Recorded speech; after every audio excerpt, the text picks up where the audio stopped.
অবরুদ্ধ গাজা উপত্যকায় গত কয়েক মাস ধরে নারকীয় তাণ্ডব চালিয়ে আসছে দখলদার ইসরায়েল। এই আগ্রাসনের বিরুদ্ধে শুরু থেকেই সরব ছিল মালদ্বীপ। দেশটির সাথে ইসরায়েলের কূটনৈতিক সম্পর্ক না থাকলেও অনেক ইসরায়েলি পর্যটকই যেতেন মালদ্বীপ ভ্রমণে। 2023 সালেই 11,000 ইসরায়েলি পর্যটক মালদ্বীপ ভ্রমণ করেছেন। তবে রোববার প্রেসিডেন্ট কার্যালয়ের মন্ত্রিসভার সিদ্ধান্ত অনুযায়ী দেশটিতে ইসরায়েলি পাসপোর্টধারীদের প্রবেশ নিষিদ্ধ করা হয়েছে।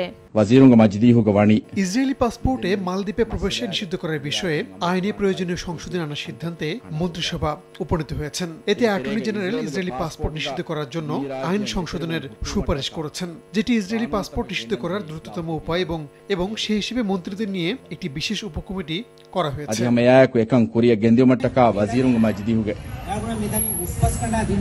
মুসলিম অধ্যুষিত এই রাষ্ট্রটির জনগণের ভেতর গাজায় আগ্রাসন নিয়ে রয়েছে তীব্র ক্ষোভ। বেশ কিছুদিন ধরেই তারা ইসরায়েলি পাসপোর্ট নিষিদ্ধের আহ্বান জানিয়ে আসছিলেন। এ অবস্থায় সরকারের এমন সিদ্ধান্তকে সাধুবাদ জানান স্থানীয় নাগরিক ও দেশটিতে বসবাসরত প্রবাসী বাংলাদেশিরা। বিশ্বের ক্ষমতাধর মুসলিম দেশও যেখানে কিছু করছে না, সেখানে মালদ্বীপের মতো ছোট একটি দেশের এই জোরালো পদক্ষেপ গ্রহণের খবরে তারা খুশি। নগদে 500 টাকা বা তার বেশি পেমেন্টে পেতে পারেন ঢাকায় জমিসহ 20 কোটি টাকার পুরস্কার। মালদ্বীপ সরকারকে অনেক ধন্যবাদ জানাই, তাদের পাসপোর্ট ব্যান করার সিদ্ধান্তটা নিছে। মালদ্বীপ এমন একটা ভূমিকা রেখেছে যে গতকাল মন্ত্রিসভায় পাস করছে ইসরায়েলি পাসপোর্ট ব্যান, ইসরায়েল কেউ মালদ্বীপে প্রবেশ করতে পারবে না। আশা করি আর বিশ্বে যে অন্যান্য সব যে মুসলিম কান্ট্রিগুলো আছে, মুসলিম দেশগুলো আছে, সেগুলোও যাতে মালদ্বীপের মতো তাদেরকে সাপোর্ট করে।